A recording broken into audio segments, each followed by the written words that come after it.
Welcome. Welcome to the PID webinar. My name is Nadeemul Haq. We are about to begin an important webinar. We're going to talk about some research that we've done on housing societies. Lubna Hassan has done this research in PIDE. We wanted to review all housing societies in Pakistan and see what they are. I have never quite understood what this animal of housing society is. There are no housing societies anywhere in the world except Pakistan. It was a cooperative society that converted into housing society. Cooperative societies were made for agriculture. We converted them to housing societies, and now we have housing societies stretching from Peshawar to Karachi. And pretty soon, inshallah, we'll have no agricultural land left except housing societies. Everybody will be roaming around in cars everywhere, and we will have single-family homes all over the place. Near Pakistan housing society is also becoming a housing society. It's a very strange animal. But before I go further, let me invite Lubna to say something about this. But we've also got, I might add, we've also got two people from the building area. So we've got Tariq Javed Sab, CEO, Grana Smart, and we've got Malik Tariq Hussain, Vice President of Vida Town. So Malik Tariq Saab, very kind of you. Thank you for joining us. Farhan Javed Saab, thank you for joining us. But Lubna, let you present first so that we can learn what PID has gathered about housing societies, then we'll get the commentators to speak. So Lubna, over to you.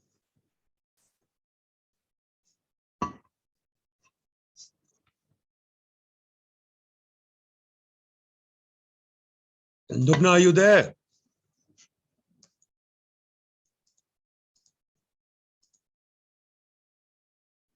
Madam Lubna, please unmute yourself.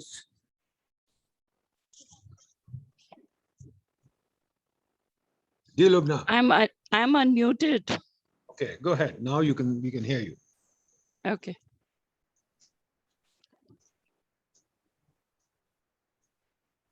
So, thank you again, Dr. Nadeem. And assalamu alaikum, everyone. My name is Lubna Hassan, and I'll be presenting on behalf of my co-authors, Akil Chaudhry and Hanzala Jalil. And before we begin, a big shout out to Khurram Allahi. He was instrumental in arranging this webinar, and thank you, Akil and Hanzala, for taking care of everything. So, as we all know that housing societies have been in the news lately, and not for the right reasons, I would say.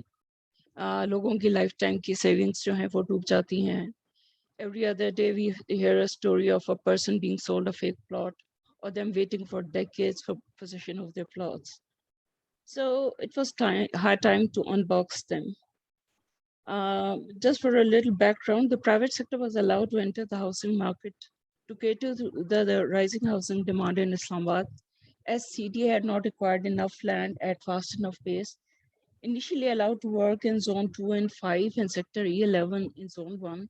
Since 2010, private housing societies are also allowed in subzone 2, B and CO 4.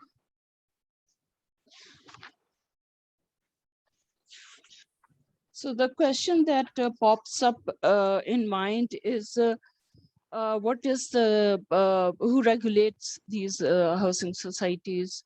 What is the regulatory regime? What are the processes? How much time does it take? This is a map of Islamabad.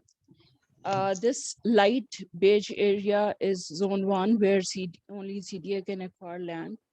The green area is Magla Hills, it's a reserved area. Initially, Zone 2 and Zone 5 were, allowed, were open for private housing societies. And then in 2004, Zone 4 was also opened, subzones of Zone 4 were also opened for housing societies. So what is the statutory framework? The revised modalities and procedures updated 2020, framed under the ICT zoning regulations 1992, govern the development of private housing society, and this power is conferred to CDA by section 51 of the CDA ordinance.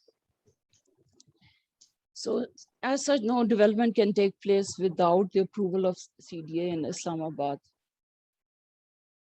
So any sponsor, before he can start the housing society, has to develop a company with a SECP or with circle registrar cooperatives in case of a cooperative society, and then buy land and provide commercial and parking areas.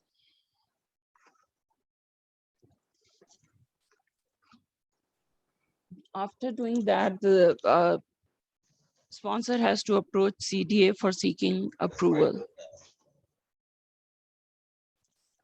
The regulatory regime is quite extensive, and sponsor has to follow 19 major steps and a multitude of intermediate steps, totaling 29 for the registration and completion of a society.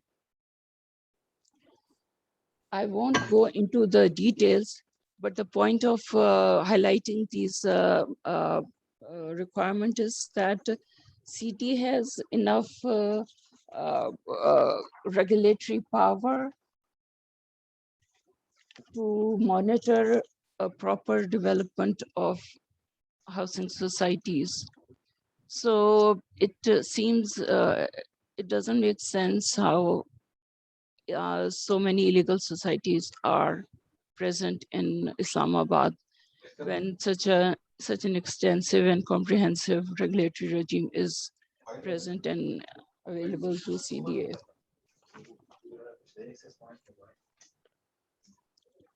तो अगर अब CDA की regulatory power की बात करें तो from scrutiny of documents, of scrutiny of land, approval of layout plan, issuance of NOC, monitoring of work, monthly report on the progress of work, it gives it enough power to monitor housing societies. CDA के पास ये इख्तियार भी है कि अगर 3 साल में 25% of the work is not completed, then CDA can cancel NOC. On paper, it seems that CDA is not a toothless organization. कहते हैं कि फ्रूट की कहीं कोई एक रेडी भी लगी हो तो CDA को उसका भी पता होता है कि वो कहाँ होती है, कहाँ है. Yeah, this is again the continuation of the regulatory regime. ये टेबल important है क्योंकि सबसे ज़्यादा गड़बड़ यही होती है. This shows the land use for a housing society. अब इसमें होता ये है कि 55% जो है वो residential area के लिए allowed है and 5% for commercial. होता ये है कि जो public amenities के लिए area होता है उसको भी commercial and residential areas के लिए use किया जाता है, जिसकी वजह से major cases में जो layout plan है वो जो है वो cancel हो जाता है. Okay, this slide shows कि on average तकरीबन 2.5 years लगते हैं CDA से NOC लेने के लिए, and this can range from as small as 6 months to approximately 9.5 years, which was the case for OPF society. The average time since the approval of NOC is 12 years. This is just an indication of how much time does a society take for development after an NOC has been approved. And the last figure shows that in 25 years since this figure is from 2017. In 25 years, no completion certificate was issued by CDA.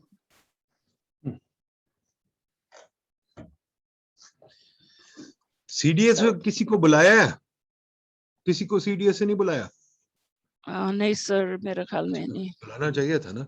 चलें खैर, जल्दी करें लुबना. जी. So ये percentage है of the housing societies. इसमें 140 housing societies are legal, which makes about 69% of the societies. And 64 societies जिनको authorized कहते हैं, उनको जब आप deeply examine करें तो you will realize that only 10% or 22 societies have proper documentation, that is NOC and LOP, which makes 10% of the total housing societies. 90% are without proper documentation.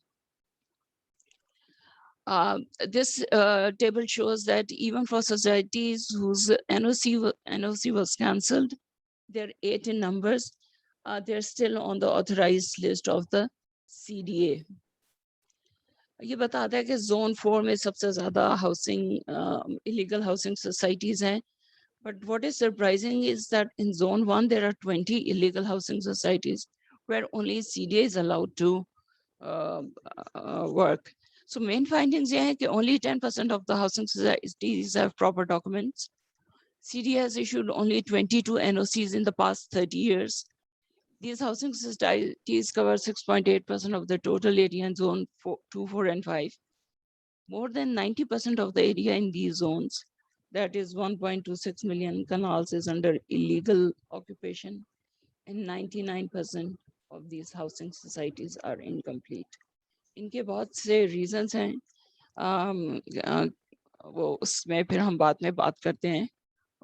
For now, it's that's it from me. Thank you. Great, thank you. So CDA is really not doing its job, which is not surprising. And there's a large number of illegal housing societies. But Lubna Bibi, मुझे समझ नहीं आई कि illegal, legal, आपको क्या problem है? चाहे legal हो, चाहे legal हो. Is the consumer being hurt in any way? I think a consumer to hurt होता है. Have you got any evidence of that? एक तो जो 2017 में एक ऑडिट हुआ था, अकाउंटेंट जनरल ऑफ पाकिस्तान ने किया था ऑफ दिस हाउसिंग डायरेक्टरेट. तो उनमें उन्होंने एस्टिमेट लगाया था कि तकरीबन 52,000 बिलियन रुपीस का लॉस हुआ है CDA की वजह से. CDA के मतलब लापरवाही की वजह से. So that's a huge loss. Secondly, फिर जब ये लीगल सोसाइटीज नहीं होती तो इनको जो बहुत बड़ा इशू होता है, इनको यूटिलिटीज के कनेक्शंस नहीं मिलते. उसके बाद फिर ये होता है कि जब ये प्लॉटिंग में गड़बड़ करते हैं, जब ये ज्यादा प्लॉट्स बना देते हैं तो लोगों को पता नहीं होता कि उनको प्लॉट मिलेगा या नहीं. फिर कुछ सोसाइटीज में ये हुआ कि वहाँ फेक उन्होंने, उनके पास लैंड डॉक्यूमेंट्स नहीं थे, फिर भी CDA ने उनको एक प्रिलिमिनरी सा अप्रूवल दे दिया. एंड बाद में पता लगा कि उनके पास प्लॉट ही नहीं है, तो लोगों के पैसे डूब जाते हैं. सो फर्क तो पड़ता है. ठीक है, ओके. लुब्ना बीबी, एक और बात बताएं, एक हाउसिंग सोसाइटी शुरू से कंप्लीट होने में कितना टाइम लगता है? अगर उसमें प्लॉट लें, कितनी देर इंतजार करना पड़ता है घर बनाने के लिए?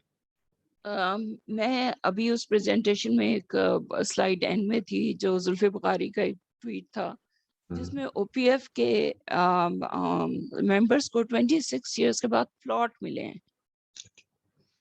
मतलब उसके बाद उन्होंने उसके पे कंस्ट्रक्शन वगैरह जो है वो लैंड लिटिगेशन में चले जाते हैं. बहुत सारे इश्यूज हैं, लेकिन मतलब बहुत कम सोसाइटीज हैं जो 20 साल से कम में डेवलप हुई हैं. अब तक 20 साल लगते हैं लोगों को घर लेने में. ठीक है ना जी.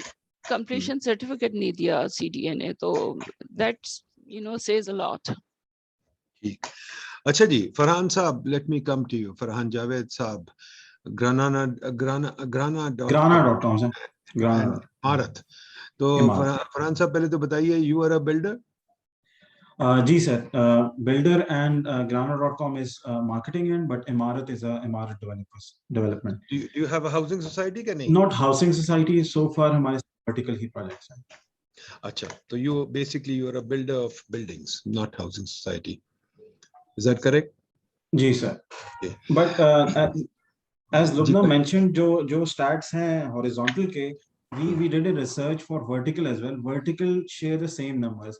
Around 65% of vertical projects जो हैं, they don't have clearance, और उसमें ज़्यादा बड़ा issue ये है कि वो काफी हद तक sell भी हो चुकी हुई है. It's pretty much similar what's going on horizontal end. तो ये इतनी देर क्यों लगती है आप लोगों को बनाने में?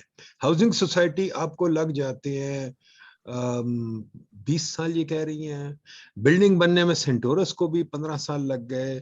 तो ये हमारे मुल्क में बिल्डिंग इंडस्ट्री क्या है? उसको कहते हैं इंडस्ट्री बन जाए, पैकेजेस भी लेते हैं, सब कुछ लेते हैं, पर क्या हमारे कंस्ट्रक्टर्स को काम करना आता है कि नहीं आता? सर देखिए, फॉर एनी डेवलपर वो उसी के अगर एक there would be certain developers जिनका इंटेंट और होगा, लेकिन if we start with any developer जिसका इंटेंट है उसने हाउसिंग सोसाइटी या बिल्डिंग बनानी है, वो उसकी फेवर में है if he is able to deliver on time. उसकी जितनी भी उसने अपनी कॉस्टिंग की हुई है, बिजनेस प्लानिंग की हुई है, it goes in along with that. तो मेरा नहीं ख्याल कोई भी बिल्डर इंटेंशनली इस तरह आता है कि he would want to delay that या उससे करेगा।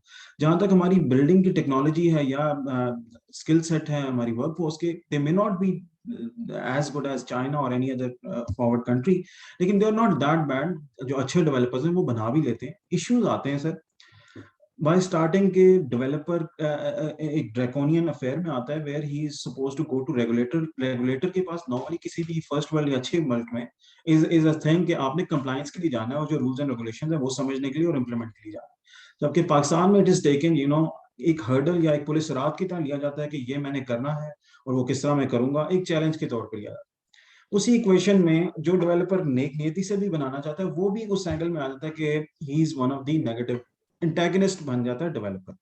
लेकिन प्रॉब्लम मेन हॉरिजॉन्टल के में जो सबसे प्रॉब्लम शुरू होती है that starts with land acquisition. एक डेवलपर आया, उसने नेक नीति के साथ जी मैंने हाउसिंग सोसाइटी बनानी है और उसे मैंने 5 साल में डिलीवर करना है।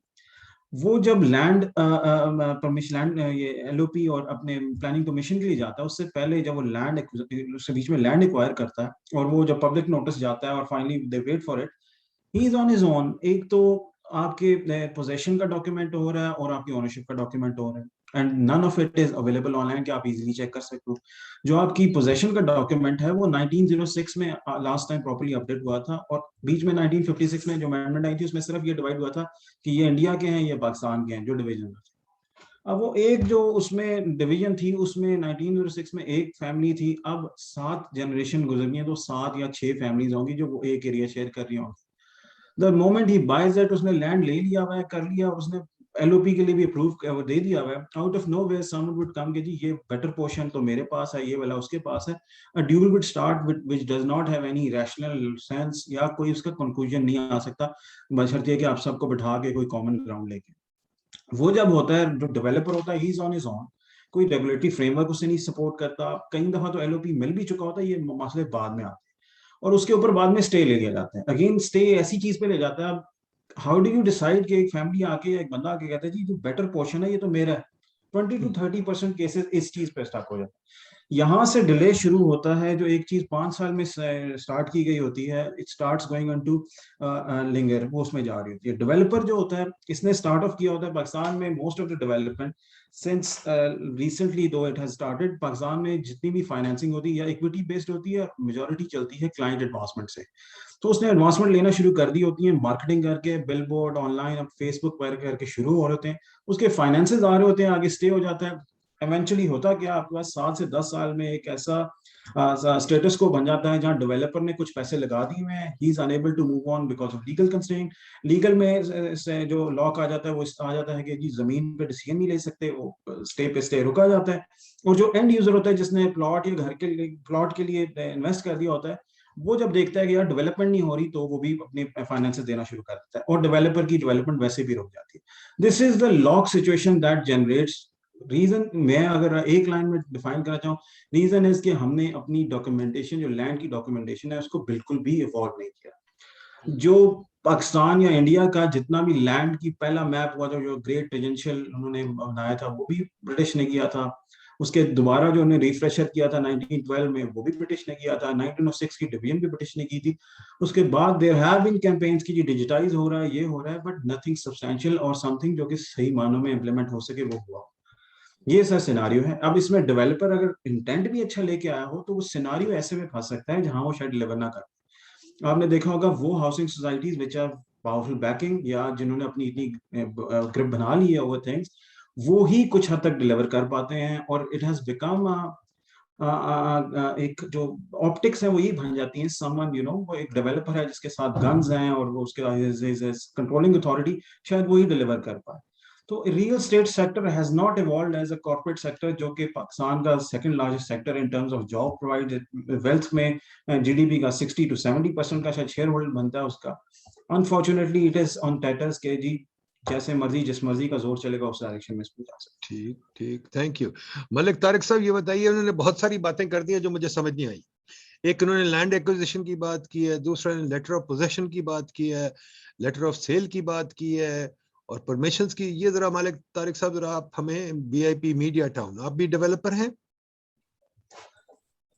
तारिक साहब काइंडली अपने आप को अनम्यूट करें। जी तारिक साहब अनम्यूट वाले बटन पे मलिक क्लिक तारिक साहब अनम्यूट करें, Unmute करें। अनम्यूट।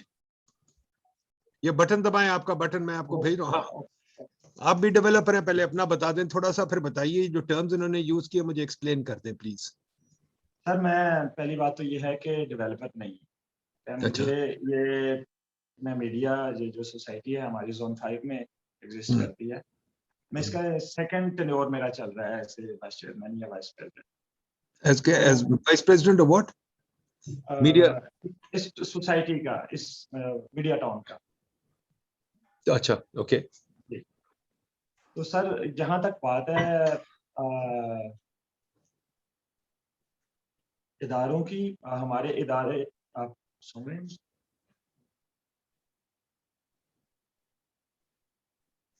जी बताइए, बोलिए। जी सुन रहे हैं। जी आवाज आ रही है मेरी? जी जी बिल्कुल आ रही है, बोलिए। जी मैं ये अर्ज कर रहा हूँ कि मसाइल तो काफ़ी हैं सर हमारे जो पाकिस्तान है इसमें, क्योंकि लैंड एक्वायर करना भी एक बहुत बड़ा इशू है, इसमें कोई दूसरी राय नहीं है। नो डाउट हमारे जो जैसे कि सीडीए है या आरडीए है, ये जो इदारे हैं ये भी प्रॉपर चेक एंड बैलेंस नहीं रखते। ये जो हमारे सोसाइटी के डेवलपर्स हैं उन पे, या जो इंतज़ामिया है उन पे, जिस वजह से अब देखें 80s 90s की कुछ सोसाइटीज हैं जोन 5 में, जो पहले जिन अब तकरीबन 60-70% वो आबाद हो चुकी हैं, ठीक है। और आज अब जाके पिछले को 3-4 साल से सीडीए को ख्याल आया कि ये सोसाइटीज इलीगल है, और अब उनके 3-4 साल से बिजली और गैस के कनेक्शन वगैरह बंद किए हुए। तो यहाँ पे सर इदारों की इत्मीनान के बगैर कुछ नहीं, गलत नहीं हो सकता कुछ भी पाकिस्तान में, आप समझते हैं। इनकी सरपरस्ती होती है, मैं इदारा बतौर इदारा नहीं कह रहा, उनमें बैठे हुए ज्यादातर लोग वो तावन भी नहीं करते, और जब तक और उस तरह प्रॉपर चेक एंड बैलेंस भी नहीं रखते लोगों के ऊपर, यानी इंतजामिया के ऊपर। मेरा स्पेशली ये एक्सपीरियंस है इसमें कोऑपरेटिव सेक्टर्स,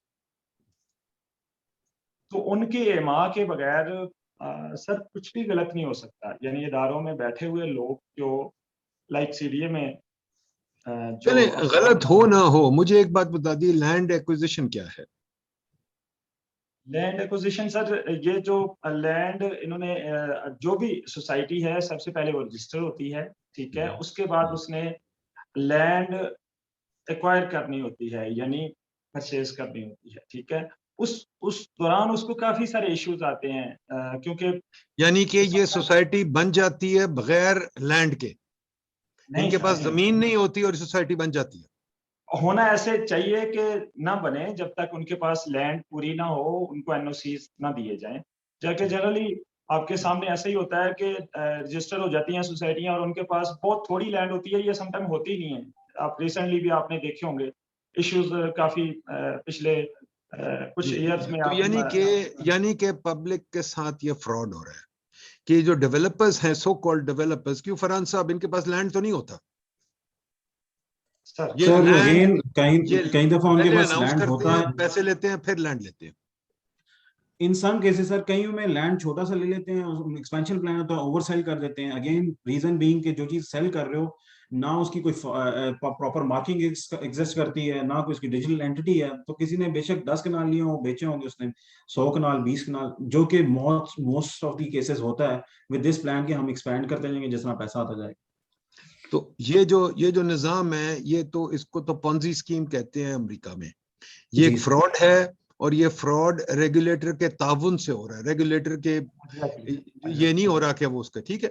नंबर 2, आपने जो बात की थी कि लेटर ऑफ सेल और लेटर ऑफ पोजेशन, ये प्लीज समझा दीजिए क्या चीजें हैं। Letter of once a developer has acquired a land, वो उसके पास सबसे पहले सीडीए को प्लानिंग परमिशन लेता है कि क्या जो मैं यहाँ चीज बनाना चाह रहा हूँ वो मास्टर प्लान के तहत वहाँ बन सकती है, नहीं बन सकती। फिर उसमें डिटेल एलओपी बताता है कि उस पे कितना रेजिडेंशियल है, कितना कमर्शियल है, ग्रेवयार्ड क्या है, पब्लिक स्पेसेस क्या है, सीडीए के लिए लैंड किधर है।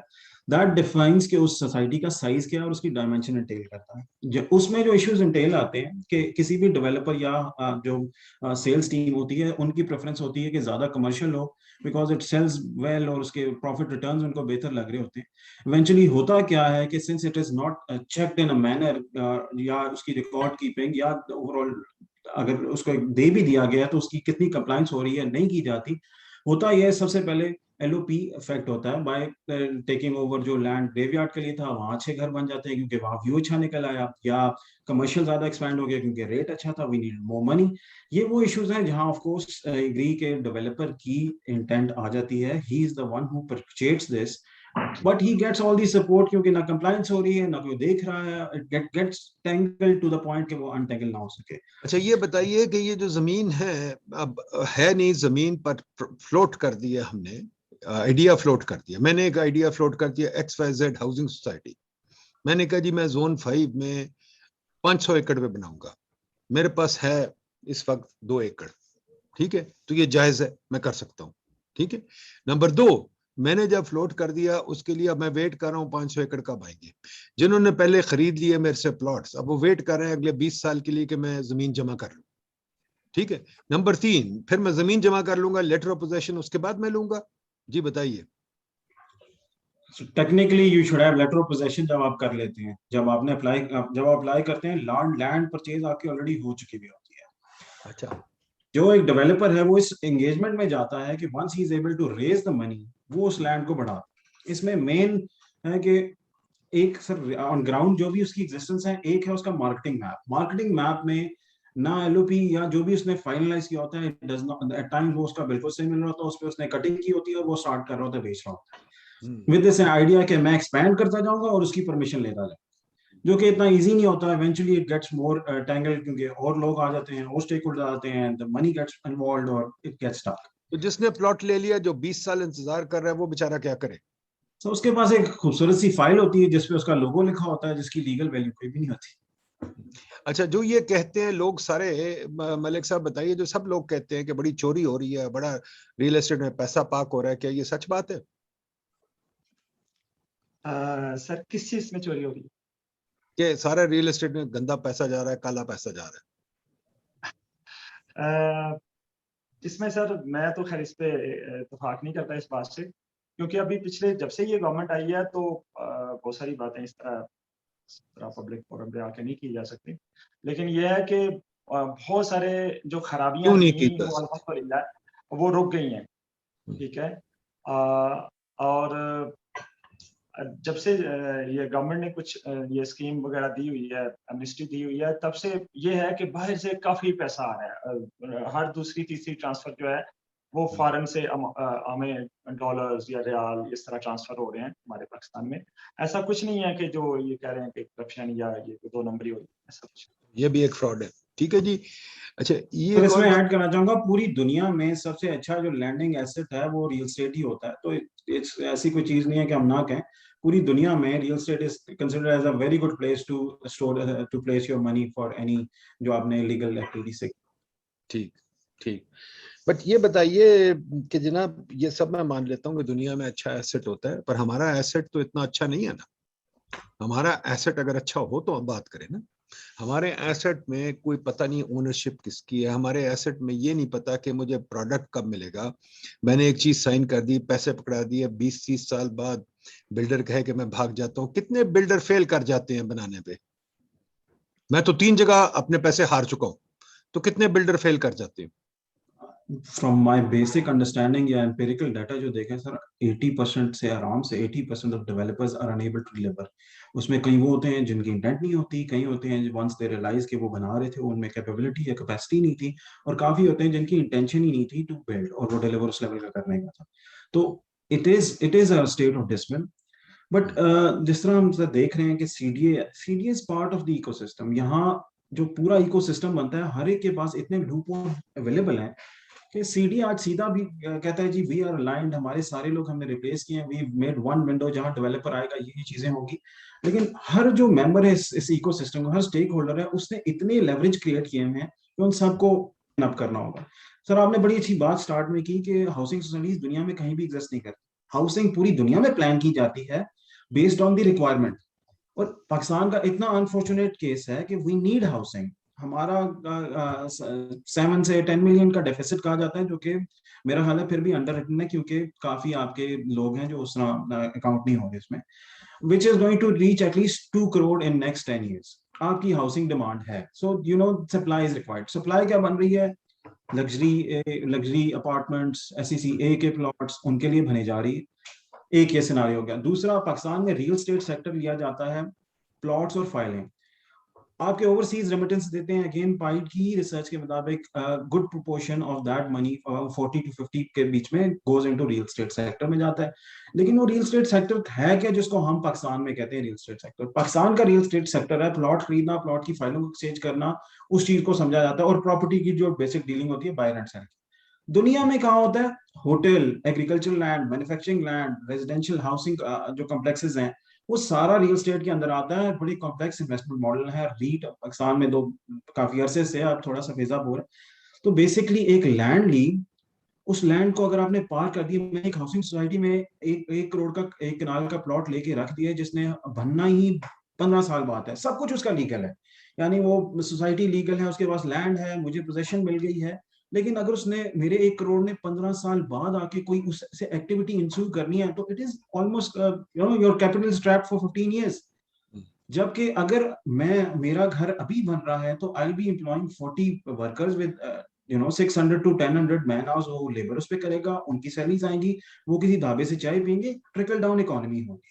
अनफॉर्चुनेटली हमारे यहाँ रियल स्टेट रह गया है, फाइलों की ट्रांसफर, अनसीन चीजें, उनको हम आपस में ट्रेड कर रहे होते हैं, और एक अनलकी बंदा होता है जब आगे सारी चीजें ब्लॉक होती हैं, जिसपे सारा लोड करता है। उससे पहले it is completely investor driven, not demand driven. ये एक मेजर पैराडाइम हमारा इशू है जो हम समझते हैं। उसको रेन इन करने के लिए there are different ways, but उसके लिए हर स्टेक होल्डर पे वो चेक एंड बैलेंस लाएंगे। I would be very honest कि लास्ट 2 years में there have been very good changes, कुछ गवर्नमेंट की इनिशिएटिव्स थे, और कुछ हमें एफएटीएफ ने भी एज अ ब्लेसिंग हमें पुश किया है। एफएटीएफ की वजह से अब आप ने टैक्सेशन का प्रेशर डाल रहे हो। केवाईसी, दो it does not make sense, KYC जो है, कोई भी बायर आता है किसी डेवलपर के पास, अब डेवलपर पे ओनस है, उसने बताना है कि यार इसका पैसा कहाँ से आया, आपकी रिस्पॉन्सिबिलिटी है। तो it is kind of check, though it does not make sense कि हमारे एक डेवलपर के पास इतनी कैपेबिलिटी हो टू असेस दिस। फिर ओवरऑल जो लेटेस्ट है, have 5 year record keeping, 5 साल का record keeping is a major thing जो यूके इस तरह की कंट्रीज में की जाती है, which changes the dynamics, but बहुत होने की भी जरूरत है। प्राइमरीली सर, कोई भी बंदा उठता है वो अपने आप को डेवलपर कह सकता है if he has an access to land और एक्सेस टू बेसिक कैपिटल। कोई हमारे यहाँ नहीं होता कि डेवलपर की कोई वेरिफिकेशन है, कोई क्वालिफिकेशन है कि डेवलपर बने। सिमिलरली रियल स्टेट एजेंट, वो भी कोई उठ के रियल स्टेट बन सकता है, जिससे डिग्री नहीं हुई, जिसने कुछ ना किया, वो अपने आप या मेन कोई और काम कर रहा है, साइड पे वो प्लॉट खरीद के बेच रहा है, वो रियल स्टेट एजेंट बन जाता है। There is no check, there is no licensing, there is no authority to look after. पूरी दुनिया ने रेरा को इम्प्लीमेंट किया है, रियल स्टेट एजेंट को, रियल स्टेट ट्रांजैक्शन को, रियल स्टेट डेवलपर को एक नेट के अंदर लाया है, उनको मेयर किया। ज्यादा अच्छी इकोनॉमीज में एस्क्रो मॉडल आ गया, जो पाकिस्तान में शायद इतना फीजिबल ना हो, क्योंकि पाकिस्तान में आपको फाइनेंसिंग इतनी मिलती नहीं है, तो people rely on the equity raise by जो एंड इन्वेस्टर होता है। बट अगेन एस्क्रो एक पार्शियल एस्क्रो ला के काफी डेवलपमेंट पे कंट्रोल भी किया जा सकता है। ठीक जी। ये मलिक तारिक साहब जरा बताइए कि मीडिया टाउन जो है ये क्या चीज है? मीडिया टाउन क्या है जी? ये सर पंजाब गवर्नमेंट का एक इदारा है, पंजाब जर्नलिस्ट हाउसिंग फाउंडेशन। अच्छा। उसने ये 2006-7 में जब परवेज इलाही साहब चीफ मिनिस्टर पंजाब थे, उन्होंने ये जर्नलिस्टों की, अपने जर्नलिस्ट भाइयों के लिए उनको अकोमोडेट करने के लिए मुख्तलिफ शहरों में, जैसे लाहौर में, इधर इस्लामाबाद में, गुजरांवाला में, मुल्तान में, ये उन्होंने कुछ 3-4 सेक्टर खोले थे। और अल्हम्दुलिल्लाह ये 2007 में यहाँ पे अलॉटमेंट हुई है और आज ये फुली डेवलप्ड है 100%। यानी ना सिर्फ आप डेवलप्ड है, बल्कि पिछले ये विद इन 7-8 ईयर्स ये मुकम्मल डेवलपमेंट भी मुकम्मल हो गई थी और यहाँ पे तमाम फैसिलिटीज मौजूद है। इवन देन सर, मैं आपको ये जी, पैसे किसने लगाए? पैसे, हाँ, कॉस्ट ऑफ लैंड जो है ना सर, ये गवर्नमेंट ऑफ पंजाब ने दी थी। अच्छा, हाँ, यानी कि क्योंकि ये जगह भी सरकार की थी। ये मीडिया वालों को एक रिश्वत दी गई? नहीं सर, ऐसा नहीं है। सारे मीडिया पर्सन जो है ना वो इस लेवल के नहीं है, या वो अच्छा, मेरे कुछ रिश्तेदार नान भाई हैं, क्या उनको नान भाइयों की एसोसिएशन कोई बन सकती है? नान भाइयों की कोई सोसाइटी बन सकती है? कुछ और मेरे रिश्तेदार हैं, वो क्या कहते हैं, जुलाए हैं, क्या जुलायों की सोसाइटी बन सकती है?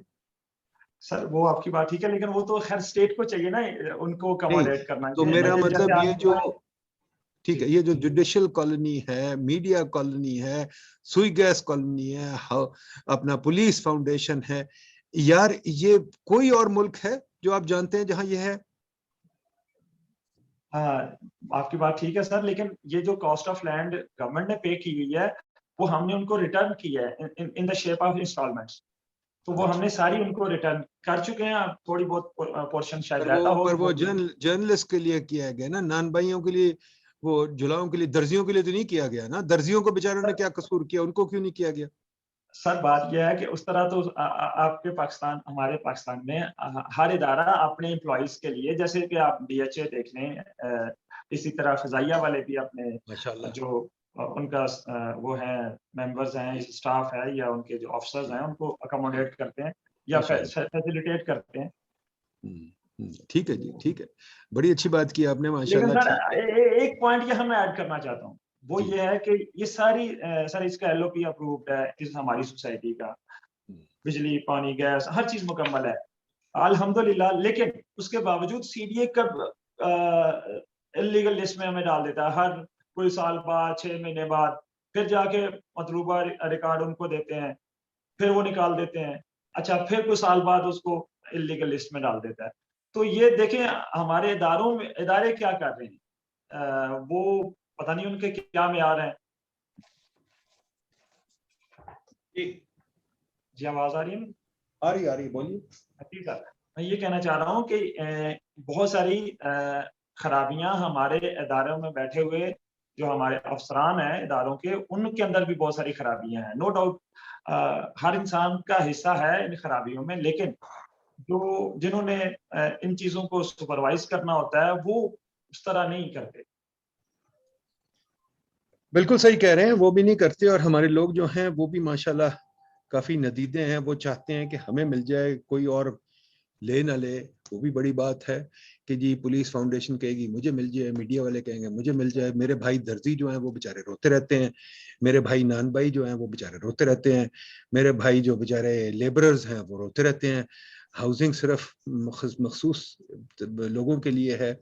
एक हाउसिंग सोसाइटी जो कि हमारा अजीब व्हीकल है, जो कि 1850 में शायद ठीक था, 2021 में बिल्कुल नाजायज है। जी, मैं एक सवाल ले लूं फ्लोर से, शाहिद साहब बोलिए।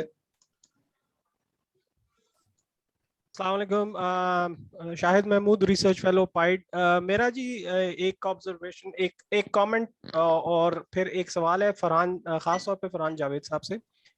कमेंट ये है जी कि मैं और doctor Nadeem we are doing a study on this thing, इसकी हिस्ट्री पे, ये पब्लिक लैंड खास तौर पे। It's almost done, it's almost complete.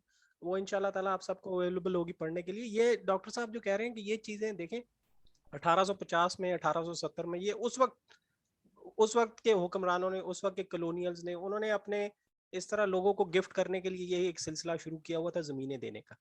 ठीक है जी। और फिर बीच में एक कोऑपरेटिव्स वगैरह भी और सब मुख्तलिफ तरीके आ गए कि ज़मीनें इस तरीके से बंदर बांट होती थी। लेकिन 21वीं सदी में इसकी कोई समझ नहीं आती कि जी एक गवर्नमेंट का डिपार्टमेंट होगा, एक मिनिस्ट्री होगी, उसका जॉइंट सेक्रेटरी या एडिशनल सेक्रेटरी जो होगा वो एक हाउसिंग सोसाइटी बनाएगा, वो उसको हेड करेगा और इस तरह प्लॉट से है उसकी बंदर बांट होगी। ये एक छोटा सा मेरा कमेंट था और डॉक्टर साहब की आई वुड सेकंड जो उन्होंने कहा था। अच्छा फरहान साहब से खास तौर पर मेरा एक सवाल है, ये कोऑपरेटिव्स जो है सम ऑफ देम, मिसाल के तौर पे डीएचए भी पहले एक कोऑपरेटिव थी, फिर वो 1980 में डीएचए बन गई। कोऑपरेटिव्स का क्या रोल है? They have been here in Pakistan since its very start and even before that, और अभी भी बीच में कई दफा मतलब एक दफा ऐसा हुआ 1998 में कि पंजाब हाई कोर्ट ने, लाहौर हाई कोर्ट ने इनको बैन कर दिया कि जी ये लोग जो हैं जिस किस्म की एक्टिविटीज में मुलविस है प्लॉटों की बंदर बांट में, उन्होंने इनको बैन कर दिया, लेकिन फिर वो अनबैन होगी इनका। और ये जो सब्सिडाइज्ड हाउसिंग है या हाउसिंग के इश्यूज है, इनके दरमियान क्या क्या क्या ताल्लुक है? देखिए कोऑपरेटिव ओवरऑल इंटेंट अगेन जब व्हेन इट स्टार्टेड, जब ही हुई थी, उसका तो यही था कि जी बेटर एंड चीपर हाउसेस दी जाएं मिडिल इनकम और लोअर इनकम ग्रुप्स को, दैट्स हाउ इट स्टार्टेड। लेकिन ओवरऑल इट बिकेम इन जो फिर उनके इलेक्शंस आए और उनके अंदर स्टेक होल्डर्स आए, इट बिकम्स के उसमें कभी भी किसी लोअर इनकम या इवन मिडिल इनकम को फायदा नहीं हुआ। उसमें कुछ प्लेयर्स होते हैं जो फायदा उठाते हैं और उसके बाद बाकी लोगों के पास वो चीज रह जाती है। It's more of electioneering and canvassing type element ही होता है। जो उसकी मेन क्रक्स था व्हाई व्हाट वाज डन, वो कभी भी उसका पूरा। लेकिन शेल्टर या housing is a basic need जो कि किसी भी बंदे की जरूरत होती है, और एज अ जो हमारा कॉन्सेप्ट है स्टेट्स हैं, इट्स देयर रिस्पॉन्सिबिलिटी के किस तरह या वो प्रोवाइड करें। सिंगापुर के केस में जिस तरह एचबीटी उन्होंने बना के अपने विलेजेस को टॉल टावर्स में करके किया, या फिर वो ऐसा माहौल या ऐसे कंडूसिव एनवायरनमेंट दें जिसमें ये चीजें प्राइवेट प्लस पब्लिक मिलके कर सकें। किसी इदारे के लिए, किसी सेक्शन के लिए किसी कोई लैंड को मुख्तस करना या उसको उसी तरह डिवाइड करके प्लॉटिंग करके सिर्फ उनको देना, आई थिंक वो थोड़ा सा अनफेयर हो जाता है, क्योंकि उनमें इदारे भी फिर ऐसे आ जाते हैं जो कितने पावरफुल हैं, कितने हैं। एडिशनल सेक्रेटरी साहब ने वो कर दिया, उसके बाद वो नहीं कर पाए।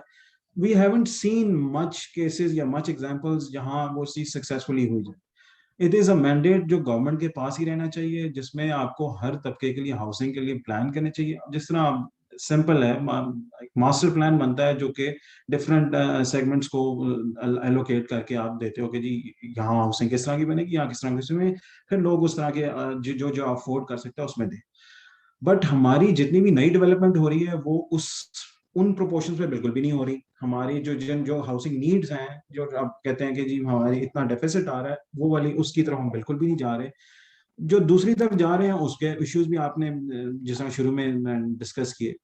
किसी भी एक अच्छे शहर का जो मास्टर प्लान है वो 20 से 25 साल में रिव्यू होता है और कहाँ जा रहा है, और 20 से 25 साल में हमारी एक हाउसिंग सोसाइटी डिलीवर होने का जैसा आपने बताया टाइम आ रहा है। It doesn't really make sense. Everything that we talk about housing societies, it is very unnatural considering जो environment बन चुकी है।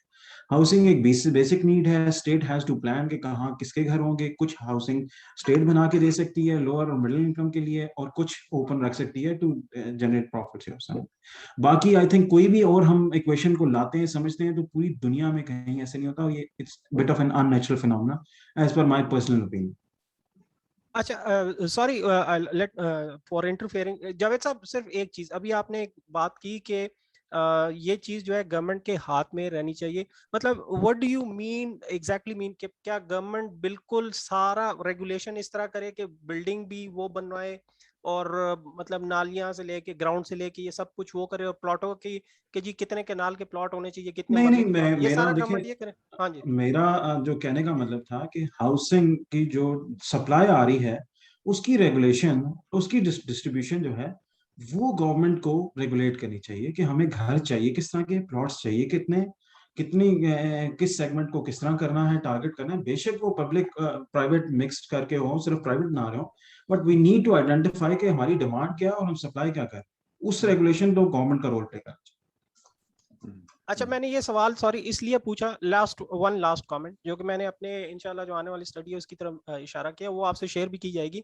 ये जो गवर्नमेंट को हमने ये रोल दिया हुआ है ना, इसमें जो पब्लिक पर्पस के नाम पे, और इसमें सुप्रीम कोर्ट के बड़े डिसीजन आए हुए हैं कि उन्होंने अलाउ किया कि हाँ जी ये पब्लिक पर्पस के उस पे या पब्लिक बेनिफिट के नाम पे, तो देख लें सर, पब्लिक पर्पस और पब्लिक बेनिफिट के नाम पे अभी आपके सामने देख लें वो इस्लामाबाद हाई कोर्ट में केस चल रहा है कि आप बिल्कुल सही। जजेस को और ग्रेड 22 ग्रेड 21 के ऑफिसर्स को 2-2 3-3 प्लॉट तो ले रहे हैं, लेकिन बात यह है कि फिर वो बाकी पब्लिक किधर गई? ठीक है, तो ये इस पब्लिक पर्पस को बड़ा अब्यूज किया गया और वो इसलिए अब्यूज हो रहा है सर कि वो सारी चीज गवर्नमेंट ने अपने हाथ में रखी हुई है। वो अक्सर डॉक्टर साहब बात करते हैं ना कि क्यों, मतलब ये फैसला गवर्नमेंट क्यों करे, why not let market decide. ठीक है, गवर्नमेंट का क्या काम है इसमें कि जी वो डिसाइड करे कि कितने सेक्टर्स होंगे, किसको प्लॉट देने हैं, कनाल का देना है, 2 कनाल का देना है, ये गवर्नमेंट का काम नहीं होना चाहिए। नहीं, वो क्यों आप शायद साहब आप बिल्कुल सही कह रहे हैं। मेरा पॉइंट यही था, रेगुलेशन गवर्नमेंट का ये रखना कि सप्लाई क्या आ रही है और रिक्वायरमेंट क्या है, हो क्या रहा है। आपके पास एक तबका है जो इन्वेस्टर है, जो प्लॉट इसलिए नहीं लेता कि उसने घर बनाना है, उसको वो इसलिए लेता है कि मैं अभी लूंगा, 10 साल बाद 5 साल बाद उसको मैं I sell it off at a higher cost और मैं अपने प्रॉफिट्स ले लूंगा। उससे नुकसान किसको होता है? नुकसान उसको होता है जो मिडिल क्लास या वो लोअर क्लास में होता है, जो वहां प्लॉट ले सकता था वो लेने की उसकी काबिलियत नहीं रहती, क्योंकि मार्केट ने ये डिफाइन, इन्वेस्टमेंट मार्केट ने ये ड्राइव कर दिया कि यार ये तो प्लॉट 1 करोड़ का 2 करोड़ का निकल रहा है, तो जिसने घर बनाना है वो मिस आउट कर देता है और the whole market is driven by those investors. वो चीज रेगुलेट तभी होगी जब आप यहाँ कोई चेक्स एंड बैलेंसेस लगाएंगे, जिस तरह आप एलओपी में लगाते हैं। फरहान साहब ये बताइए कि जी लुबना भी आप कुछ पूछ रही हैं, बताइए Lubna. Lubna unmute. Yes, sorry. Ji. Acha, first, there's a thing called smart regulation. So what we have in Pakistan is excessive regulation. Excessive regulation leads to rent seeking. So दुनिया में जो advanced countries हैं, they went for smart regulation और उसकी वजह से उन्होंने market की efficiency को भी improve किया है। तो हम यहाँ रेगुलेशन पे इतनी बात करते हैं, बट हम ये डिसाइफर नहीं कर पाते कि कितनी रेगुलेशन होनी चाहिए ना। सेकंड, जितनी इलीगल हाउसिंग सोसाइटीज है, what is the future of दो सोसाइटीज? मैंने जो इस्लामाबाद की वो इंटरिम रिपोर्ट आई है मास्टर प्लान की, उसमें भी उन्होंने जो बात की है वो regularization of illegal housing societies है। तो क्या हम अगर इतनी 90% लैंड पे जो इलीगल सोसाइटीज हैं उनको रेगुलराइज कर देंगे तो is that good for the market और नॉट? जी फरहान साहब। जी, इसमें again I speak from my personal opinion के regulation, you're absolutely right, regulation आपकी एक लिमिट तक ही होनी चाहिए। जितने भी फेयर वर्ल्ड कंट्रीज हैं वहाँ रेगुलेटर्स ने रूल्स बना दिए हैं और उनकी कंप्लायंस और इम्प्लीमेंटेशन थ्रू डिजिटाइजेशन होती है। आप एक प्लॉट लेते हैं, प्लॉट बनाते हैं, या आपने नई हाउसिंग बनाई है, हाउसिंग का अपार्टमेंट यूनिट बनाया है, each unit has a digital ID और उसके अगेंस्ट आप अपना टाइटल डॉक्यूमेंट निकाल सकते हैं। यूके डिड इट इन 2001, अभी I think government announce last week के वो भी इस लाइन पे जा रही है, that you know making it less people intensive, तो रेगुलेशन की कंप्लायंस आप कर सकते हैं। सेकेंडली जो आपका क्वेश्चन था, sorry can you repeat the question? मैं सोच से बेसा रेगुलराइजेशन ऑफ इलीगल अच्छा, हाउसिंग देखिए सोसाइटी। रेगुलराइजेशन अभी हमारे काफी जगह डेडलॉक्स बने हुए हैं, कुछ वर्टिकल बिल्डिंग्स भी हैं वहां भी डेडलॉक बना हुआ है और काफी हॉरिजॉन्टल हैं। फ्रॉम व्हाट आई अंडरस्टैंड उसमें काफी लोग इसलिए कहते हैं कि जी इनको रेगुलराइज कर दिया तो प्रेसिडेंट बन जाएगा, जी प्रेसिडेंट बन जाएगा कि और भी इलीगल आएंगी। But we need to take a decision कि यार ये नॉच पॉइंट है, इससे आगे जो होगा वी कैन डिसाइड। लेकिन इस वक्त आपकी बिल्डिंग E11 की जो बनी हुई है या आपका इलीगल बना हुआ है, it's not about developer and regulator now. उसके अंदर हजारों लोग हैं जिनके स्टेक्स आ चुके हुए हैं, दे हैव मूव्ड इन, वो फैमिलीज रह रही हैं। We need to come out with a solution जिसमें एक थ्रेशोल्ड हो कि यार ये चीजें इस थ्रेशोल्ड से जो नीचे हैं they should be legal. ये जो threshold है, now people are living there, they are now part of the ecosystem, and we as a whole ecosystem failed, not just CDA, not just the developers, हम सब वो जो market करता है, जो लेता है, वो सभी उस सिस्टम में they failed at some point. Sir mute आप। अयास जी बोलिए। फरहान साहब बताइए कि ये लॉज में कितनी लॉज में चेंज आना चाहिए? रियल एस्टेट का सिस्टम इतना अर्केक है क्यों? कौन सी लॉज चेंज होनी चाहिए? तो देखिए इट टुक अस लाइक पता नहीं 20 या 30s, I don't know exact time, लेकिन हमने फोरक्लोजर का लॉ लास्ट ईयर अचीव किया। फोरक्लोजर का लॉ एक बेसिक है to enable bank financing in this sector. ठीक, फोरक्लोजर लॉ से पहले आप मॉर्गेज कर ही नहीं सकते थे, बैंक इस सेक्टर में आ ही नहीं रहे थे। आगे जी। मेरा पर्सनल ओपिनियन ये है, if we are able to take care of 2-3 things तो हम कर सकेंगे। One is regularization of real estate agents and real estate developers. Real estate developers को भी अगर आप एक फ्रेमवर्क देते हैं, रियल एस्टेट एजेंट्स को भी फ्रेमवर्क देंगे, वो क्यों नहीं कंप्लाई करेंगे? They will comply if they have fear of losing license, they have fear of losing their job, तो वो जरूर उसको comply. Second is evolution of our land records. Land record हमारे digitize होके each plot, each unit किसी भी file के against है, अगर वो जियो मैप, जियो टैग एग्जिस्ट करता है, ये दो चीजें हैं जिससे हमारे काफी हद तक ये सॉल्यूशंस की जा सकती हैं, और they are not very intensive. India ने भी करके दिखाया हुआ है, यूएई इज एन एग्जांपल, जो कि अब डिजिटल रीड पे आके टोकनाइजेशन की बात कर रहा है। We should be doing that, to be honest. In the past couple of months when banks, State Bank aligned banks to banks in this housing and real estate sector, उससे काफी चीजें इस डायरेक्शन में मूव हुई हैं, and I believe कि we are heading towards the right direction.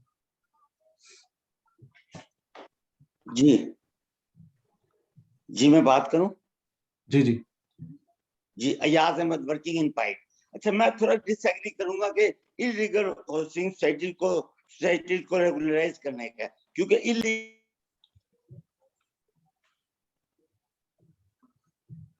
आप mute हो गए हैं यार। हाँ हाँ, देखें मैंने उसको म्यूट कर दिया because I was saying something, sorry मेरा भी म्यूटेड था, मैस अप, अपॉलॉजीज।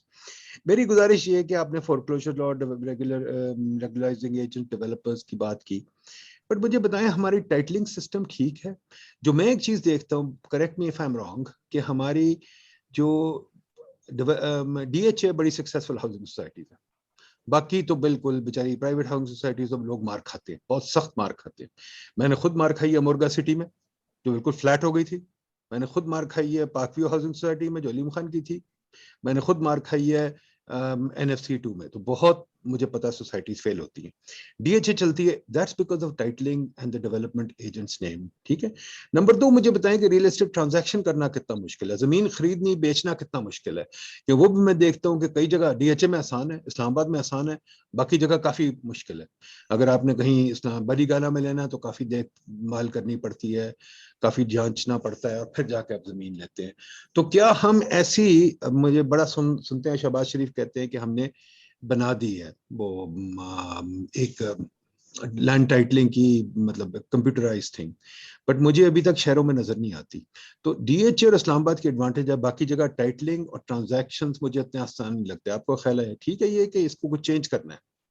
नहीं सर, आप बिल्कुल सही कह रहे हैं। DHA या इवन जो CDA के लैंड है, considerably they are easy to transact. आपके लैंड इजीली मार्क्ड हैं, उनके पास रिकॉर्ड्स मौजूद हैं, रिकॉर्ड्स की कॉपीज मौजूद हैं, तो काफी हद तक किए जा सकते हैं। Then DHA is a very strong as an institution, वो उस चीज को मेंटेन और इम्प्लीमेंट कर सकता है। जितने भी आपके अनप्लान्ड या दूसरे एरियाज आ जाते हैं, वहाँ अनफॉर्चुनेटली, जिस तरह मैंने आपको पहले बताया कि अगर तो उस लैंड के पोजेशन किसके पास है, ओनरशिप किसके पास है, there is no easy method to check out. अगर मैंने आज डिसाइड करना है यार मैंने लैंड लेनी है, उसमें मैंने घर बनाना है, हाउसिंग सोसाइटी बनानी है, या मैंने प्रोजेक्ट करना है, it is a very cumbersome task because there is no formal way of going about it. जहाँ you interact with patwaris, you interact with people, there are issues, people are bought, whatever जो issues उसमें exist करते हैं। The only solution is, जिस तरह ऐलानात किए गए हैं पिछली गवर्नमेंट ने, इस गवर्नमेंट भी किए हैं, वो अगर हो जाए इम्प्लीमेंट, टाइटल डॉक्यूमेंट अगर एक map, GIS location based map के अगेंस्ट एग्जिस्ट करने लग पड़े, जो उसकी ओनरशिप और पोजेशन के बारे में बताए, तो it would, that is the only way we will be able to do that. ये DHAs का DHA though they have implemented this in some of their societies as well, लेकिन DHA का आप ओवरऑल बाकियों से कंपैरिजन देखें, it's strong institutional backing, and then they have record keeping जो वो इजीली मैनेज हो सकती है। तो इसके लिए कोई लॉ चाहिए या ये वैसे ही हो सकता है? क्या तरीका है? मतलब मैं देखता हूँ लाहौर में चल जाए, अगर लाहौर में समनाबाद वगैरह में जाएं तो इतना आसान नहीं है काम करना, या अगर आप लाहौर में कहीं और चले जाएं, संदे में चले जाएं, तो बहुत बहुत मुश्किल है काम करना। DHA में आसान है, बताइए। नहीं बिल्कुल सही कह रहे हैं सर। जो सबसे हाई फ्रीक्वेंसी जहां आपकी ट्रांजैक्शंस हो रही है ना, वो ज्यादा नए एरियाज हैं। जिनको इजीली किया जा सकता है। कराची की या इस्लामाबाद की मेन ट्रांजैक्शनल एरियाज हैं होरी टाउन, पेरिया टाउन, ये जो इसके इर्द गिर्द टाउन में, दीज आर द प्लेसेस जहाँ बड़े इजीली मैप आउट किया जा सकता है। Yes there will be changes in laws, उसमें कुछ हद तक जरूर चाहिए होंगे, लेकिन मेन प्लेयर और main entity here is technology. Technology has to take over these records, technology has to take over as the पर interface with वो people. कोई लॉ होगी जो करेगा ना, वरना कैसे लोग करेंगे? Of course sir, law में अब amendments मुझे आएंगे। बताएं, अगर राजा बाजार की जमीन जो बहुत महंगी होनी चाहिए, पिंडी के शहर की जमीन बहुत महंगी होनी चाहिए, लाहौर के शहर की जमीन बहुत महंगी, उसको आपने सारे को डेड कैपिटल बना दिया, फिर आप लोग शोर में जाते हैं प्लॉट नहीं डेवलप हो रहा, तो सबसे बड़ा डेड कैपिटल तो भाई शहरों के अंदर है कि नहीं? बिल्कुल सर। एक ये है, एक वो है जो हाउसिंग सोसाइटीज जिन्होंने 15 साल बाद बनना है, एक वो एरियाज हैं जो we have seen this decline in front of ourselves. पिंडी का सदर एक वक्त प्राइम होता था, अब वो हो चुका है hardly. But that is sir, मेरा ओपिनियन ये होगा कि it has to do with lot more other factors के वहाँ ट्रांसपोर्टेशन कैसी थी, वहाँ बिल्डिंग्स की पार्किंग प्लानिंग कैसे की गई थी, वहाँ रोड्स कितनी दी गई थी। So those are the things which led to those areas of time. अच्छा, मुझे एक But- और बात बताइए कि मैं एक और सवाल बहुत पूछता रहता हूँ, फरहान साहब मुझे बता दीजिए, you are the right person to ask. मेरी जिंदगी गुजर गई ये सवाल पूछते पूछते, आज मेरा ख्याल मुझे 30-40 साल हो गए ये पूछते पूछते, और मैंने बहुत क्लासों में पूछा, बहुत जगह पूछा। फरहान साहब बताइए, आप तो बिल्डर हैं, कि टावर क्रेन क्यों नहीं नजर आते? इस्लामाबाद में कितने टावर क्रेन होंगे?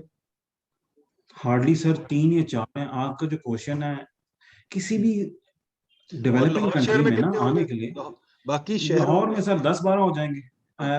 लेकिन आप ढाका जाएं, वहां आपको शायद 50 नजर आ जाए। तो वजह क्या है? अगेन वजह ये है सर कि वी आर अ नेशन जो समझती है कि मेरा घर होगा, पहले मेरी अपनी जमीन होगी तभी घर हो सकता है। We are someone who, Karachi के अलावा बाकी जगह ये मेंटालिटी के apartments is a good way of living और आप अच्छा लेस रह सकते हो, जिस क्लास के भी हो, मिडिल क्लास, लोअर इनकम, ना हाई राइज ना हो, मिड राइज भी हो, we need to have tower cranes जो 18-19 फ्लोर के अपार्टमेंट्स हो।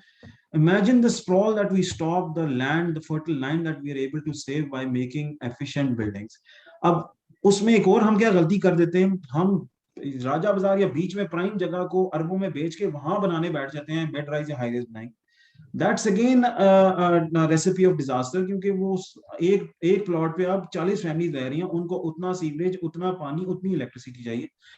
The question lies in more ke we need to change as a nation behavioral about our living, that we can live in apartments and collective buildings. Then we need to plan our towns, our cities jahan mid rise aur high rise ko support kiya ja sake. Allah ne hame land to diya hai, lekin fertile land ke sath jo hum kar rahe hain as Pakistanis, that is a case study that would be written in history ke Indus river ki itni अच्छी fertile lands ko हमने concrete jungles बना दिए।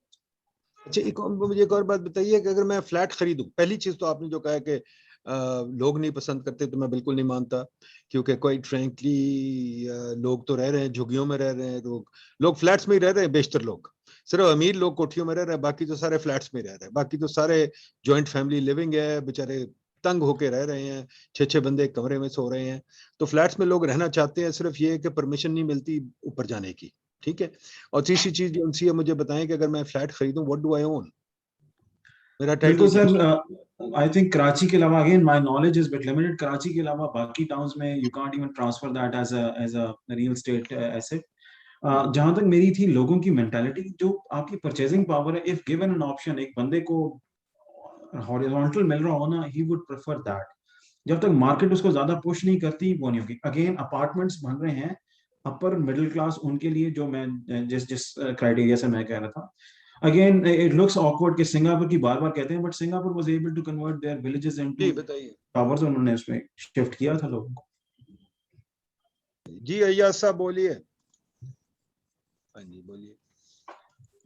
जी sorry, मैं बात कर रहा था उसकी सर के इलीगल हाउसिंग सोसाइटीज, उनको लीगलाइज किया जाए। अगर उन्हें लीगल करेंगे ना, तो वो ऑलरेडी उनको और मौका मिल जाएगा लोगों को लूटने का, क्योंकि ऑलरेडी उन्होंने पूरी लैंड बाई नहीं की होती, इसलिए वो इलीगल होती हैं, लोगों से इंस्टॉलमेंट ले रही होती हैं, तो वो पूरी लैंड इन्होंने नहीं बाई की होती है। अब दूसरा इशू हाई राइज वाली अभी बात हो रही थी, हाई राइज का जो ना अभी हर जगह पे ना बिग सिटीज के अलावा कल्चर डेवलप नहीं हुआ है। और दूसरा ये कि हाई राइज ये फ्लैट्स जो है ना, अगर आपने बाई किया तो उसे आप सेल भी कर सकते हैं।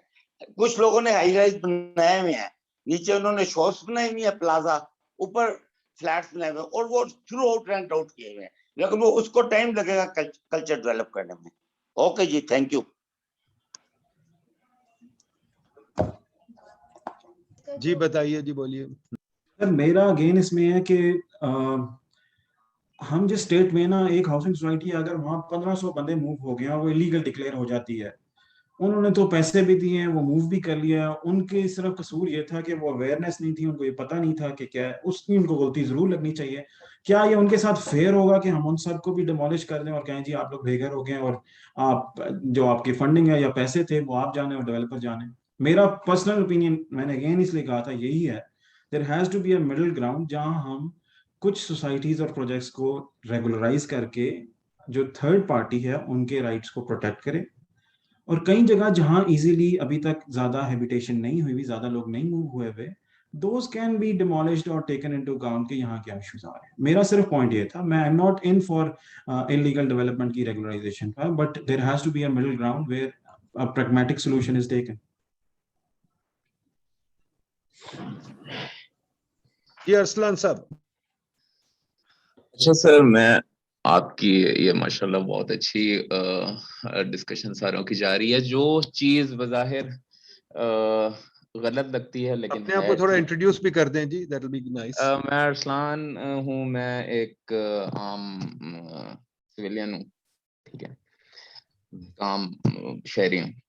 अच्छा। तो देखिए, ठीक। जो एक्सरसाइज हमारे यहाँ चलती है, अगर इसको मोटा मोटा, सबसे पहले जिसकी जमीन होती है, जिम्मेदार है, उसके बड़ी जमीन है, 5000 कनाल है, 6000 कनाल है, डेवलपर आ जाता है बड़ा, उसके साथ इन्वेस्टर पैसा लगा देता है, उसके बाद प्रॉपर्टी डीलर्स आते हैं, कस्टमर्स को ले आते हैं, कुछ पैसा वहां से आ जाता है। On the other side sector है, सीडीए, आरडीए, पटवार, हमारा गवर्नमेंट, ये सारे लॉ क्या है क्या नहीं है, या उसकी इम्प्लीमेंटेशन क्या है क्या नहीं है, लेकिन एक एक्सरसाइज है जो चल रही है और ये चलती रहेगी। कल्चर हमारा इसको अडॉप्ट कर चुका है, अगर ना करता तो 70% आपने कहा इलीगल सोसाइटीज ना होती और वहां इतनी बड़ी सेटलमेंट्स भी ना होती। तो हम लोग भी इसको अडॉप्ट कर चुके हैं, लोग इसे कबूल कर चुके हैं, ऊपर जमीन जिसकी है उससे लेकर नीचे तक, इदारों के अंदर भी सारे। अब हम जो चीज समझ में आती है, जो भी ये सारी एक्सरसाइज हो रही है ऊपर से नीचे तक, हमें इसी को ही शेप कैसे दें कि ये चीज सेट हो जाए। दो चीजें जो मेरे ज़हन में आती हैं, आपने बीच में बात की कि जमीन एक्वायर करना या एक बंदे के लिए खरीदना मुश्किल है, और फिर ये जो सारी एक्सरसाइज है, एक ये कि इन चीजों के अंदर अगर हम ईज को लेकर आए, जैसे वो इसको डिजिटल करना शुरू किया या कंप्यूटराइज करना शुरू किया चीजों को, तो ये स्टेप ठीक है। अगर हम इसको सही तरीके से चलाएं, इन्हीं चीजों को आपस में जो लिंक है इसको ईज दें, चाहे वो जिम्मेदार का डेवलपर से या डेवलपर का इन्वेस्टर का कस्टमर से, प्रॉपर्टी डीलर्स का कस्टमर से है, हर चीज को ईज देते जाएं, उसको बेहतर करते जाएं, तो हमारा यही डिजाइन, यही एक्सरसाइज जो यहाँ चलती आ रही है या जो चल रही है, जिसको कल्चर अडॉप्ट कर चुका है, वो सही हो जाएगी। अब ये आप लोगों ने सोचना है, जैसे फरहान साहब हैं या दूसरे लोग बैठे हुए हैं, इन्होंने सोचना है कि हम जो बंदा जिस जगह पर मौजूद है वो कैसे अपने से नीचे और अपने से ऊपर ईज दे, यानी जहां हम डील करते हैं वहां हमें ईज हो, जो हमारे साथ डील करते हैं उनको हमसे ईज हो। इसी सारे स्टेप्स में जैसे जैसे ईज आता जाएगा, मेरे ख्याल में हमारा ये ही स्ट्रक्चर जो पुराना यहाँ चल रहा है यही बेहतर हो जाएगा, मेरा ठीक है, ओपिनियन है। वेरी गुड जी, थैंक यू जी। मलिक साहब, फरहान साहब कुछ कहना चाहेंगे? जी बिल्कुल, आप सही कह रहे हैं। बात भी यही आई थी कि it has to be done at, पूरे इकोसिस्टम पे ही चेंजेस आएंगे, मैं आपके साथ बिल्कुल एग्री करता हूँ। लेकिन देखें, इसमें सबसे जो क्रिटिकल पॉइंट है ना, वो बंदा है जिसके पैसे इन्वेस्ट हुए हैं या जिसने पैसे लगाए हैं। वो शुरू होता है, इट्स मोर अबाउट अवेयरनेस कि आपने इन्वेस्ट कहाँ करना है, आपने खरीदना क्या है, आप आपने कहीं मूव इन करना है, प्लॉट लेना है, घर लेना है, तो what are the parameters that you should know कि आपने किस तरह की चीज करनी है. From my experience of last 5 years in Pakistan, जिसमें रियल एस्टेट सेल्स के डाटा को एनालाइज करें, तो people are more driven about जो उसके जो बेनिफिट्स निकलते हैं, रादर देन अंडरस्टैंडिंग के उस प्रोजेक्ट को लीगली किस तरह से किया जा सकता है, उसकी ओनरशिप, उसके अप्रूवल्स, उन चीजों को काफी लोग मिसरीड करते हैं और वहां से they get part of this system. वहां से प्रॉब्लम स्टार्ट होती है क्योंकि now there money is involve. Developers at ease, क्योंकि उसके पास एक फाइनेंशियल सपोर्ट आ जाती है, तो नाउ ही अगर वो डिलीवर करना भी चाहता है या इशू आता है, तो वो एक एट ईज पे होता है कि यार चलो at least I am covered. Regulator में अगेन, रेगुलेटर का जब तक हर चीज डिजिटल रिकॉर्ड और लेस ह्यूमन इंटेंसिव होगा, तब तक नई चीज हो सकती. आप बार बार बंदे चेंज करेंगे, प्रोसेस चेंज करेंगे, तो वो उसका. The good thing in recent is that we are talking about digitization, we are doing digitalization finally, we are talking about banks coming here. जब बैंक आता है ना, बैंक फाइनेंस करता है किसी प्रोजेक्ट को, तो they do proper due diligence, जो शायद एक आम एंड यूजर ना कर सकता. तो अब for example Roshan digital accounts का उन्होंने लॉन्च किया है, रोशन अपना घर. रोशन अपना घर के लिए वो बैंक सब प्री अप्रूव कर रहे हैं. Now they are going digging down into those developers जिनके प्रोजेक्ट्स वो अपनी साइट पे डाल सकते हैं. They are checking their books, they are checking their record, they are checking their directors profiles, they are checking कि उनकी construction capability कितनी है. और वो these push factors are going to change that. But starting point is awareness कि हाँ, एक end user investor को ये greed ना हो कि यार मैं इधर invest करूँ, मुझे ये रिटर्न आएगा या मैं प्लॉट बेच दूंगा. It all starts from there, जो जिसको बाकी फिर सिस्टम को एक्सप्लॉइट करता है. फरहान साहब, मैं एग्री नहीं करता. Sir. मैं एक इन्फॉर्म्ड इन्वेस्टर हूँ, मेरी सेविंग्स हैं, मैं क्या करूँ अपनी सेविंग्स के साथ? मैं उनको क्या करूं? मैंने कहीं तो इन्वेस्ट करना है ना भाई. दुनिया जहान में रियल एस्टेट में इन्वेस्टमेंट होती है. मेरे अमेरिका में बड़े दोस्त हैं, रियल एस्टेट में इन्वेस्ट करके बिलियनर्स बन गए हैं. ठीक है, मिलियनर्स तो बन गए हैं, बिलियनर्स ना सही. पर खुदा के वास्ते रियल एस्टेट इन्वेस्टर को ना गालियां दे. गालियां दे बिल्डर्स को. बिल्डर्स जो फ्रॉड करते हैं उनको कोई जेल में आज तक कोई बिल्डर जेल में गया? कोई बिल्डर जेल में नहीं गए हुए तो हैं, ऐसे तो नहीं. सारे बिल्डर्स जो फ्रॉड हैं वो चलते. मैंने कहा ना, मुर्गा सिटी वाला हमारे सारों के पैसे खा गया, वो माशाल्लाह पीएमएलएन का टिकट ले रहा है. ठीक है, अलीम खान आपके सामने है. तो मेरा मतलब ये सोचने वाली बातें हैं. हम इन्वेस्टर्स को गालियां देते हैं. बिल्डर्स को पकड़ना चाहिए और बिल्डर्स को चेक करने का कोई फायदा नहीं, कंज्यूमर के लिए करना चाहिए. बशीर साहब बताइए. जी अस्सलाम वालेकुम. मैं सारी गुफ्तगू से डॉक्टर साहब, मैं एक अंदाजा लगा रहा था कि जो थोड़ा सा अपनी इंट्रोडक्शन भी कर दें जी. मुबशर बशीर मेरा नाम है जी. मैं चार्टर्ड अकाउंटेंट हूँ, बिजनेस कंसल्टेंट हूँ जी. और मुख्तलिफ सोसाइटीज भी मेरी क्लाइंट रही हैं. मैं इस्लामाबाद में देख रहा हूँ कि जो रियल इशू है वो टाउन प्लानिंग का मुझे लगता है. हम सबको पता है कि अगले 10 साल में 5 से 10 मिलियन की पॉपुलेशन इस्लामाबाद में बढ़नी है. कुछ हेड ऑफिस भी यहाँ मूव करने हैं और एक हमारे पास रीजनेबल एस्टिमेट भी है कि कितने हमें डॉक्टर चाहिए, इंजीनियर चाहिए, सिविल ब्यूरोक्रेट चाहिए और पैराफिनेरियल उसके अगेन डिफरेंट आर्टिसान और डोमेस्टिक सर्वेंट और ये सारी चीजें चाहिए. तो इशू जो है टाउन प्लानिंग में मुख्तलिफ शहरों को जब हम देखते हैं तो वो कार्व आउट करते हैं जमीन. जैसे लाहौर में 1600 एकड़ या इलामा इकबाल टाउन बना, आज बिजनेस सिटी लाहौर में बन रहा है, रावी अर्बन डेवलपमेंट हो रही है. तो इस्लामाबाद के इर्द गिर्द जगह, जिस तरह से फरहान ने भी कहा, आइडेंटिफाई करके सो हम ब्लॉक्स भी तो बेच सकते हैं कि ये ब्लॉक जो है वो 8 से 10 मंजिल बिल्डिंग के लिए है, ये जो है ये छोटे लो कॉस्ट हाउसिंग के लिए है. और उन छोटे छोटे ब्लॉक्स को हम जो है वो ऑप्शन करें इंस्टेड ऑफ जो है कि किसी बड़े जैसे अलीम खान या बाकी बैरिया शहरिया इन लोगों को फैसिलिटेट और रेंट सीकिंग के लिए. तो डॉक्टर साहब, इस पे टाउन प्लानिंग का मैं देख रहा हूँ कि ये गुफ्तगू अभी तक नहीं है. थैंक यू जी. टाउन प्लानिंग को जवाब देना चाहेगा जी? फरहान साहब बताइए जी. Malik Tariq sahab, Lubna Bibi, what would you like to say about town planning? Nadeem sahab, इस तरह है कि मैं काफी देर से दोस्तों की गुफ्तगू सुन रहा हूँ सर. इस तरह है कि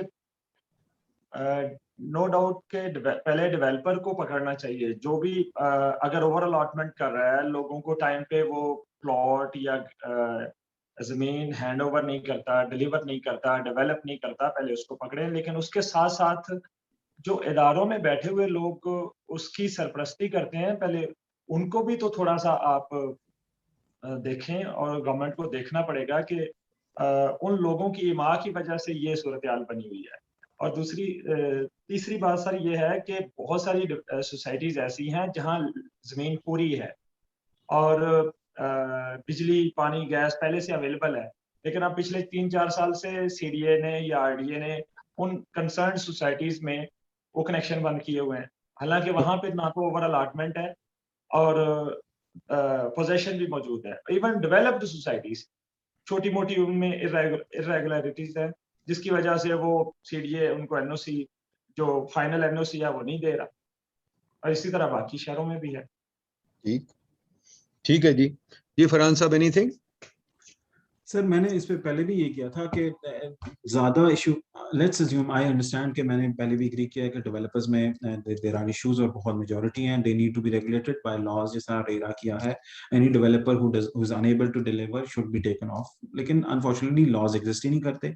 दूसरा, डेवलपमेंट में we need to get into ideas like escrow, कि वो चीज डिलीवर हो रही है तो उसकी फाइनेंसिंग आ रही हो। जिस तरह अभी तारिक साहब ने बोला कि एक डेवलपर अगर नेक नियति से कर भी रहा है डिलीवर ना, then again there are hurdles जो कि उस प्रोजेक्ट को डिले कर देते हैं, उस प्रोजेक्ट में वो क्लोज नहीं कर पा रहा होता। उसके सारों मेजॉरिटी जो प्रॉब्लम, अगर उस सिर्फ एस्पेक्ट को देखें, वो आते हैं लैंड एक्विजिशन या लैंड के इश्यूज पे।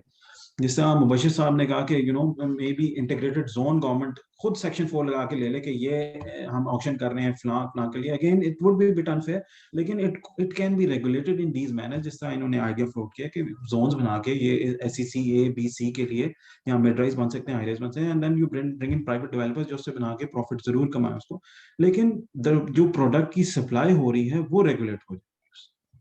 ठीक, बिल्कुल सही। मलिक साहब कर चुके हैं, लुबना भी कुछ कहना है आपने लास्ट मिनट? जी, टाउन प्लानिंग पे ही बात करनी थी। बताइए। इस्लामाबाद का जो मास्टर प्लान 1960 में बना था, उसके बाद से अब तक हम इसको रिन्यू नहीं कर सके। तो ये टाउन प्लानिंग जो है वो बड़ा एक लेंदी और time consuming and data consuming process होता है। सो आई डाउट के इस किस्म का कोई इनिशिएटिव यहाँ सक्सेसफुल हो, तो हमें कुछ और ही सोचना पड़ेगा, कॉम्प्रिहेंसिव प्लान्स की तरफ जाना पड़ेगा। But town planning I doubt के एक is a solution. Thank you very much, folks. I think it's been a good discussion. Quite frankly, Pakistan में हर चीज पता नहीं कैसे होती है। हुकूमत आती है बड़ी प्रोमिसेस लेके, पर कुछ समझ आती किसी को नहीं। पर प्रॉब्लम यह है कि हमारे ये भी एक मुसीबत है कि हम लोग सोचते हैं पॉलिसी बड़ा आसान काम है। हम लोग सोचते हैं पॉलिसी सिर्फ एक ब्यूरोक्रेट को बनानी चाहिए या एक पॉलिटिशियंस को बनानी चाहिए, वो भी रात को सोचे हुए सुबह उठ के पॉलिसी बना दो। हम लोग कोई काम करने को तैयार नहीं, ना पार्लियामेंट काम करता है ना कोई काम करता है। तो रियल एस्टेट वाले भी कहते हैं हम क्यों काम करें भाई, परमिशन लो पैसे बनाओ। इंडस्ट्री भी कहती है परमिशन लो पैसे बनाओ। तो एक लूट पड़ी हुई है जिसके ऊपर सोच विचार का कोई ताल्लुक नहीं है। टाउन प्लानिंग सब कहते हैं टाउन प्लानिंग करो, पर मुझे समझ नहीं आती कि सब सोचते क्यों नहीं। बशीर साहब, ये टाउन प्लानिंग की वजह से तो हम यहाँ पहुंचे हैं। टाउन प्लानिंग तो मरी रही है, एक नाकिस किस्म की टाउन प्लानिंग, जिसने कहा कि शहरों को ना ऊपर जाने दो, ना बढ़ने दो, ना कुछ करने दो। उसने कहा शहर से बाहर। ये इनफॉर्मल हाउसिंग सोसाइटी इससे ज्यादा बन रही है बिकॉज हमारी टाउन प्लानिंग बहुत नाकिस है। बिकॉज हमारी टाउन प्लानिंग सोचती नहीं कि शहर की आबादी बढ़ सकती है, वो सोचती है शहर की आबादी फ्रोजन है, कि ब्यूरोक्रेट का शहर बना था 3 लाख का, ये 3 लाख का ही रहेगा। उनको अभी तक नहीं समझ आती कि 2 मिलियन 4 मिलियन का हो गया है शहर। उनको ये नहीं समझ आ रही 10 मिलियन का हो जाना है। उन्होंने बस वही कहना, नहीं जी नहीं, F63 F62। इनका तो ख्याल ये है कि F6 F7 बस है इस्लामाबाद, उसके बियॉन्ड इस्लामाबाद है ही नहीं। तो पहले तो ये अपने आप को एक फेक दुनिया में रखते हैं कि F6 F7 इस्लामाबाद है। लाहौर में सोते हैं जियो और वो कैंटोनमेंट इस्लामाबाद है और लाहौर है और कुछ नहीं है। तो हमारी बहुत सारी चीजें चेंज होने वाली है। PID का काम है सोच विचार, PID का काम है बताना आपको ये बातें। हम कोशिश तो कर रहे हैं बट हार रहे हैं, बहुत जोर से हार रहे हैं, क्योंकि ये मुल्क मेरा ख्याल है बगैर लंबे धक्के के बगैर नहीं जागने को तैयार। वो धक्का क्या लगेगा, मुझे बड़ा डर आता है उससे। बहुत शुक्रिया जी, thank you, all the best, इंशाल्लाह सी यू सून, खुदा हाफिज। Thank you.